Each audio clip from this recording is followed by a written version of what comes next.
இல்லையே, ஒன்னு ஐரோப்பிய மதம், ஒன்னு அரேபிய மதம். சமயம் என்னுடைய சமயம் சைவம், என்னுடைய சமயம் மாலியம், என்னுடைய சமயம் சிவசமயம். அத தெரியாம நீங்க மீளணும் அப்படின்னு மரச்சக்கு இன்னைக்கு வரீங்களா? அது மாதிரி வா, திருப்பி வா. அங்க பிறந்த பிரபாகரன் எப்படி இங்க நீங்க தலைவராக இருக்கிறீங்க? அது சர்க்கிள் சொன்னாருன்னா அந்த பேட்டி கேட்கல. அப்ப சொன்னாரு, அரேபியால பிறக்கிற நபிகளை நீங்க எப்படி வழிகாட்டியா ஏக இறைவனின் தூதரா நீங்க ஏற்றீங்க? இவங்கெல்லாம் யாரு?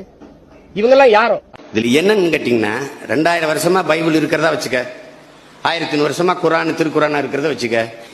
ஏன் தொலைக்காட்சி திருப்பின பகவான் இந்த இடத்தில் என்ன சேவிக்கிறார் என்றால், அதான் படிச்சான 2000 வருஷமா ஏன் இப்ப போய் சேவிக்கிற? ஆண்டவராக இயேசு இந்த இடத்துல கர்த்தர் என்ன கற்பிக்கிறார் என்றால், இந்த இடத்துல நபிகள் நாயகம் ஸல்லல்லாஹு அலைஹி வஸல்லம் அவர்கள் என்ன சொல்லியிருக்கிறார் என்றால், ஏன் எல்லா இடத்திலும் சொல்லிட்டு இருக்க வேண்டியது இருக்கு? மறந்துருவா ராஜா. அதனால என்ன பண்றான்? திரும்ப திரும்ப ஸல்லல்லாஹு அலைஹி வஸல்லம் அவர்கள் இந்த இடத்துல இதை சொல்லியிருக்கிறாங்க. ஆண்டவராகிய இயேசு இந்த இடத்துல இப்படி சொல்லிருக்காரு. என்ன தொலைக்காட்சி வேணா திரும்பி ஒரு தடவை போட்டு பாரு. என்ன படுக்கிறதுக்கு முன்னாடி ராத்திரியில போடு, இதுதான் இல்ல விடிஞ்சவன போடு, இதான் இருக்கு.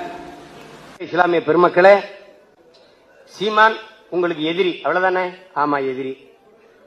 என்னை விட்டுருங்க. ஏதோ என்னால முடிஞ்சதை நான் அந்த மக்களுக்காக செஞ்சுக்கிட்டு இருக்கேன்.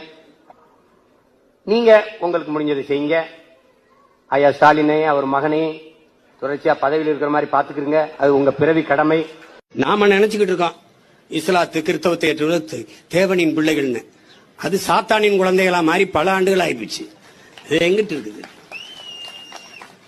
சும்மா போய் தேவாலயத்தில் தேவரர் வாரியர் வாரின்னு பாடிட்டு கடைசியா எவனுக்கு நாட்டை கொடுத்துட்டு, இந்த நாட்டில் நடந்திருக்க அநீதி அக்கிரமத்திற்கு பெரிய பொறுப்பேற்க வேண்டியது இஸ்லாமிய கிறிஸ்தவ மக்கள் தான். நீங்க தூக்கல தொங்குறீங்களா?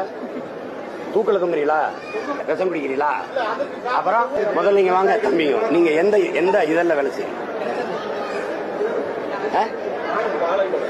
அவ்வளவு கேவலமா பிரிச்சா பத்திரிக்கை, மாலை மலர் பத்திரிக்கை, மாலை மலர் பத்திரிக்கை அவ்வளவு கேவலமா பிரிச்ச மாலை மலர் பத்திரிக்கை. உங்க பேர் என்ன சொல்லு? உங்க பேர் என்ன மட்டும்? அப்ப நீ பேசுற. உன் பேர் சிராஜ் இதுனா?